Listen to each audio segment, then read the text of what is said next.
Ish drejtuesi i lartë i policisë së shtetit Shemsi Prençi është shprehur se ka dyshime të forta se Jeffrey Epstein ka ardhur të paktën 2 herë në Shqipëri, një herë në vitin 2009 dhe një herë në vitin 2018. Komentet Prençi i bëri në një emision televiziv ku tha se Epstein dhe politikanë të tjerë që kishin rënë në ktetrat e tij e pëlqenin Ballkanin për vajzat e bukura dhe për Bregdetin që Shqipëria dhe Malizi e kanë. Prençi shtoi gjithashtu se pas Epstein qëndronin shërbimet sekrete që ishin të interesuara për të implikuar zyrtar të lartë nga e gjithë bota në afera korruptive dhe seksuale. Ai e cilësoi Jeffrey Epstein një figurë jo vetëm të komprometuar, por edhe kriminal, pasi sipas Prençit ka arritur deri në atë pikë sa të abuzonte edhe me fëmijë.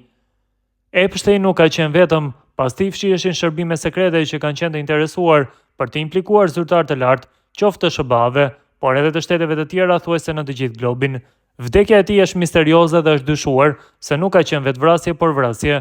Normalisht kështu përfundojnë të tillë njerëz, sepse aventurat që ndërmarrin jo vetëm që janë të investuara, por janë edhe me risk shumë të lartë. Fakti që në kthetrat e Epstein kanë përfunduar president, princa, ministra, deputet, zyrtar të lartë të Bashkimit Evropian e të tjerë, por edhe mënyra e sjelljes së tij nuk është e pangjashme me shumë histori të tjera më të hershme në botë, sepse njihen njerëz të tillë që përdoren nga shërbimet sekrete.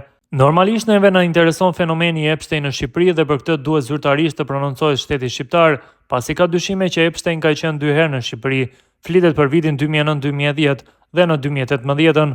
Këtë mund ta konfirmojë sistemi tim si hyrjeve dhe daljeve në Shqipëri, mënyra se si ai dhe politikanë të tjerë të Europës kanë folur për Shqipërinë, për vajzat shqiptare, për qytetin e Kotorit dhe për ish presidentin e Malit të Zi.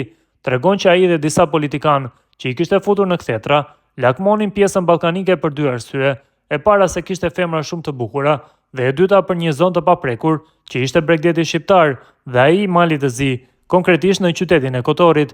Pastaj atje ekziston një rast i një vajze nga Elbasani që ka aplikuar për punë dhe Epstein ishte një figurë shumë e komprometuar, indikuar edhe nga shërbimet sekrete, një figurë jo vetëm komprometuese, por edhe kriminale.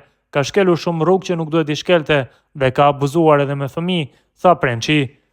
Kujtojmë se pak ditë më parë Departamenti Amerikan i Drejtësisë publikoi miliona faqe dokumenta nga dosja e Epstein, ku dolën në pa emra të shumë të politikës dhe biznesit, të cilët ishin përfshirë në aferat e tij.